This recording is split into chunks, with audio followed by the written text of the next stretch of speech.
Hello guys and welcome back to our channel. तो इस video में आज हम डिस्कस करेंगे लक्षद्वीप आइलैंड के बारे में। तो जैसा कि आपको मालूम है, पिछली बार हमने अंडमान और निकोबार आइलैंड पे रिलेटेड अपना प्रोजेक्ट या टॉपिक आपके साथ डिस्कस किया था। तो इस वीडियो में आज हम डिस्कस करेंगे कि किस तरीके से लक्षद्वीप आइलैंड पे अगर आपको कोई प्रोजेक्ट या टॉपिक दिया गया है तो आप उसे कंप्लीट कर सकते हैं। तो इस तरीके से सबसे पहले आप लक्षद्वीप आइलैंड के बारे में लिख सकते हैं कि आप उसकी ब्रीफ समरी लिख दीजिए।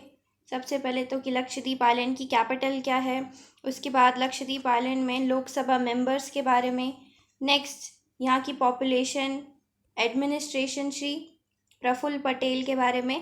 तो आपको याद रखना एक चीज़ कि लक्षद्वीप आइलैंड क्या है, एक यूनियन टेरिटरी है, इसीलिए यहाँ पे आपको चीफ मिनिस्टर नहीं मिलेंगे लक्षद्वीप आइलैंड में।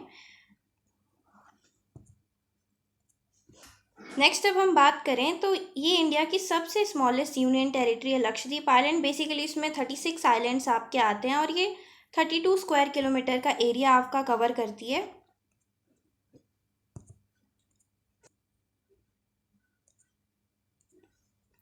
तो नेक्स्ट और अगला टॉपिक हमारा है ओरिजिन ऑफ नेम, कि इस आइलैंड का जो नाम है वो किस तरीके से पड़ा। तो बेसिकली लक्षद्वीप क्या है, set of small coral islands है। बेसिकली पहले के टाइम में लक्षद्वीप को लक्षद्वीप मिनिकॉय इस तरीके के नाम से जाना जाता था। बाद में 1973 में इसका नाम चेंज हुआ, जिसे बेसिकली आज हम लक्षद्वीप आइलैंड के नाम से जानते हैं, और यूनियन टेरिटरी ये 1956 में बनी थी। आफ्टर दैट यहाँ पे आपको फिर से ब्रीफ समरी दी है कि लक्षद्वीप आइलैंड की पॉपुलेशन कितनी है, यहाँ की डेंसिटी कितनी है, यहाँ का एरिया कितना है, और यहाँ पे डिस्ट्रिक्ट लक्षद्वीप आइलैंड का सिर्फ एक ही डिस्ट्रिक्ट है। आफ्टर दैट आपका टॉपिक आता है लक्षद्वीप आइलैंड की हिस्ट्री के बारे में। अगर हिस्ट्री से रिलेटेड आपको कोई प्रोजेक्ट आ रहा है या कुछ भी इससे रिलेटेड आपको पूछा गया है तो आप लक्षद्वीप आइलैंड की हिस्ट्री के बारे में इस लॉट से देख के बता सकते हैं, लिख सकते हैं। कि सबसे पहले आपको हिस्ट्री में यही बताया है कि इस तरीके से सबसे पहले पोर्चुगीज़ लक्षद्वीप आइलैंड में आए थे। आफ्टर दैट कैसे 1 नवंबर 1956 के टाइम में इसे इंडियन स्टेट्स में शामिल किया गया था, और फिर उसके बाद किस तरीके से यहाँ पे इसे यूनियन टेरिटरी बनाया गया for administrative purpose.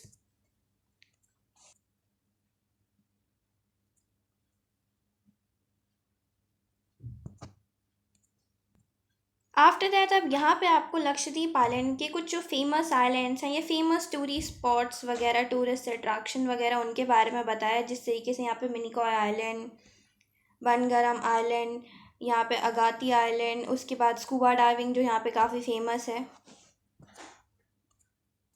Next lot में आपको यहाँ पे लक्षद्वीप आइलैंड के सिंबल के बारे में बताया गया है कि वहाँ का बर्ड कौन सा है, वहाँ पे मैमल कौन सा है, लक्षद्वीप आइलैंड का एम्बलम कौन सा है, लक्षद्वीप आइलैंड के फ्रूट, ट्रीज, फ्लावर्स, इस तरीके से। जैसे यहाँ पे आपको दिख सकता है बर्ड, यहाँ पे द स्कूटी टर्न, यहाँ पे जो मैमल है वो फिश है, बटरफ्लाई फिश, फ्लावर यहाँ पे नीला कुरुंजी, यहाँ पे ट्री है ब्रेड फ्रूट, और लक्षद्वीप आइलैंड का जो एम्बलम है वो इस तरीके से यहाँ पे आपको पिक्चर शो की गई है। आप चाहें तो अपने प्रोजेक्ट में इन सब चीज़ों को भी ऐड कर सकते हैं ताकि आपका प्रोजेक्ट और अट्रैक्टिव लगे और इन्फॉर्मेटिव लगे। अगला इस स्लाइड में अब आपकी लक्षद्वीप आइलैंड की जियोग्राफी के बारे में बात की गई है। बेसिकली कि लक्षद्वीप आइलैंड बेसिकली यहाँ पे अगर आप बात करें तो 36 आइलैंड्स यहाँ पे देखने को आपको मिलेंगे, लेकिन हाल ही के टाइम में जो एक आइलैंड है वो मोस्टली सबमर्ज हो गया है, तो इस वजह से अब वहाँ पे सिर्फ 35 आइलैंड्स हैं। नेक्स्ट यहाँ पे फिर आपको यहाँ पे कुछ अलग अलग एरियाज़ के बारे में यहाँ पे बताया कि किस तरीके से यहाँ पे 10 इनहेबिटेड आइलैंड्स है, 10 आइलैंड्स ऐसे हैं जहाँ पे लोग रहते हैं, जबकि 17 आइलैंड्स ऐसे हैं जो अभी भी इनहेबिटेड है, यहाँ पे अभी भी लोग नहीं रहते हैं। अगली आपकी स्लाइड आती है सब डिवीजन से रिलेटेड। यहाँ पे लक्षद्वीप आइलैंड में हमने पहली बात कर ली। डिस्ट्रिक्ट की बात मैं करूँ आपसे तो डिस्ट्रिक्ट यहाँ पे सिर्फ एक है, जबकि सब डिवीज़न यहाँ पे 10 है, या सब डिस्ट्रिक्ट्स आप बोल सकते हैं, यहाँ पे 10 है। और यहाँ पे उन सभी सब डिस्ट्रिक्ट्स के नाम दे रखे हैं आपको। सबसे पहले अगाती, अमिनी, एंड्रोड, बिटरा, ये अलग अलग आइलैंड्स हैं जो यहाँ के 10 सब डिविजन्स बनाते हैं मिलके। अब अगला आपका टॉपिक आ जाता है एग्रीकल्चर का। तो एग्रीकल्चर का रिलेटेड आपसे प्रोजेक्ट आपका साइंस में पूछ सकते हैं, या फिर आपसे आपके इकोनॉमिक में, पॉलिटिकल साइंस में, या जियोग्राफी में बेसिकली आपसे ये सब पूछा जा सकता है। तो आप ये वाला स्लॉट, ये वाला टॉपिक जो है उस प्रोजेक्ट में ऐड आप कर सकते हैं। एग्रीकल्चर में बात करें तो टोटल हेक्टेयर की लैंड के बारे में बताया है कि कितने हेक्टेयर की लैंड है जिसको हम एग्रीकल्चर खेती के लिए लोग वहाँ इस्तेमाल करते हैं।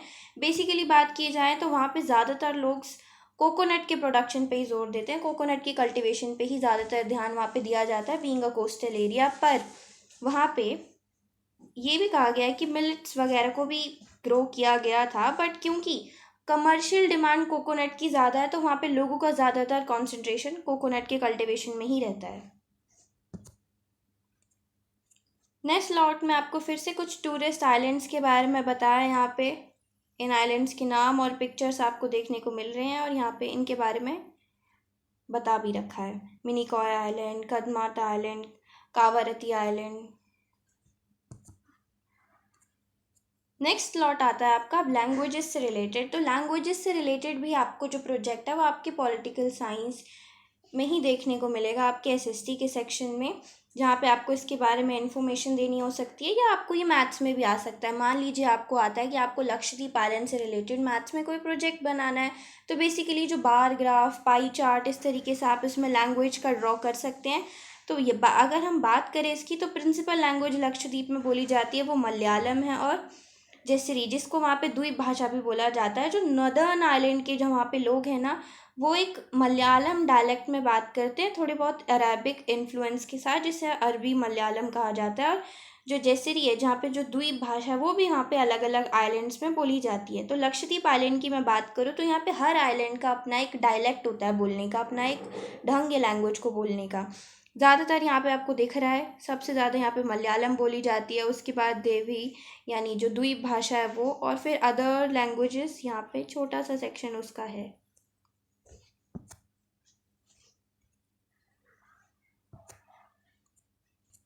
अगला अब आपका स्लॉट आता है रिलीजन से रिलेटेड। ये वाला टॉपिक भी आपको आपके एसएसटी में, पॉलिटिकल साइंस में, इकोनॉमिक्स में देखने को मिल जाएगा। और सेम आपको इसमें मैथ्स के लिए भी आपको इसमें बार ग्राफ, पाई चार्ट ये ड्रॉ करने को आ सकता है, तो आप इससे रिलेटेड इसमें ड्रॉ करेंगे। बेसिकली बात करें तो जो इन्हाबिटेंट्स थे लक्षद्वीप के, वो हिंदुइज्म प्रैक्टिस करते थे, पर धीरे धीरे the spread of Islam has contributed to the religious identity of Lakshadweep, की अब जो मेजॉरिटी ऑफ पॉपुलेशन है दे आर मुस्लिम्स। और वहाँ पे जो मेजर फेस्टिवल सेलिब्रेट किए जाते हैं, ईद उल फितर, मुहर्रम, ये सब सेलिब्रेट किए जाते हैं। पाई चार्ट के थ्रू यहाँ पे समझने की कोशिश करें तो ये लार्ज एरिया यहाँ पे मुस्लिम सेक्शन कवर करता है। आफ्टर दैट माइनॉरिटी में यहाँ पे आपको हिंदू रिलीजन के लोग देखने को मिलेंगे। नेक्स्ट आता है यहाँ पे फिर क्रिश्चियंस, और क्योंकि देखिए जो अदर सेक्शन है वो बहुत ही कम है, तो शायद आपको यहाँ पे पाई ग्राफ इस पाई चार्ट में देखने को ना मिले, पर अदर सेक्शन के लोग वहाँ पे बहुत ही कम है, इस वजह से यहाँ पे आपको देखने को नहीं मिलेंगे। नेक्स्ट आता है अब यहाँ पे लक्षद्वीप आइलैंड के कल्चर के बारे में। तो बेसिकली जो लक्षद्वीप आइलैंड का कल्चर है वो बहुत ही वाइब्रेंट कल्चर है। वहाँ पे अलग अलग लोग, अलग अलग लैंग्वेजेस के लोग अलग अलग तरीके के अपने फेस्टिवल्स को सेलिब्रेट करते हैं। और बेसिकली वहाँ पे जो फोक डांस है वो काफ़ी ज़्यादा पॉपुलर है, जिसमें अलग अलग फेस्टिवल्स पे वो डांस करके परफॉर्म करते हैं, सिंग करके परफॉर्म करते हैं। और जो मेजर फेस्टिवल्स वहाँ पे सेलिब्रेट किए जाते हैं, Republic Day, Independence Day, Muharram, Eid ul Fitr, Bakra Eid, इस तरीके से। नेक्स्ट अब आपका स्लॉट आता है पॉलिटिक्स एंड गवर्नमेंट का। तो पॉलिटिक्स और गवर्नमेंट का जो स्लॉट है ये फिर से आप अपनी पॉलिटिकल साइंस में, एसएसटी में उससे रिलेटेड टॉपिक आप बना सकते हैं। तो लक्षद्वीप आइलैंड इंडिया का one of the India's 8th union territory है। और ये जो आइलैंड है बेसिकली इसमें एक ही डिस्ट्रिक्ट है, जैसे कि मैंने आपको ऊपर बता दिया। और इसे गवर्न कौन करता है, कौन यहाँ पे रूल करता है, एडमिनिस्ट्रेटर रूल करता है यहाँ पे।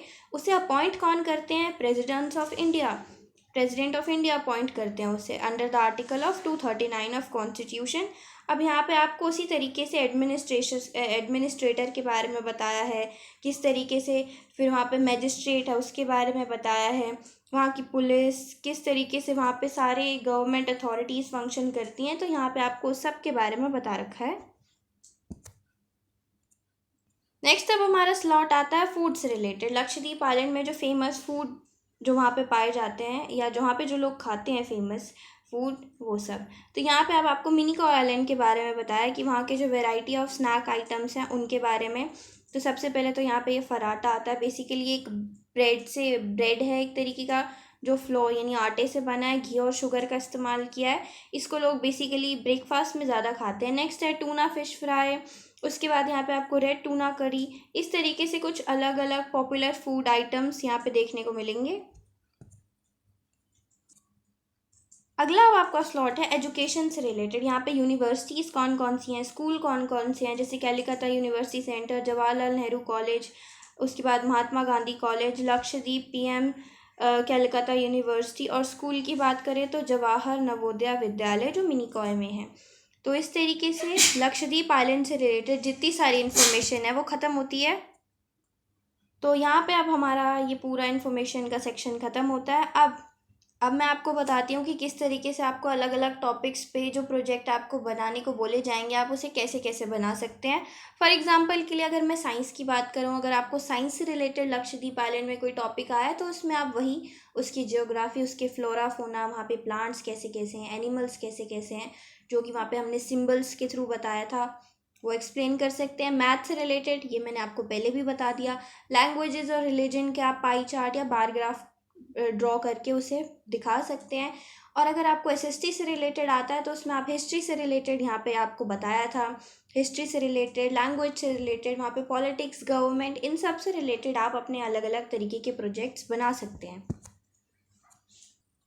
तो इसी के साथ हमारा ये वीडियो ख़त्म होता है। आई होप आपको ये वीडियो हेल्पफुल लगा, और आपको अगर किसी भी तरीके से इस वीडियो से कोई हेल्प मिली हो so please do like, share and subscribe, and thank you for watching.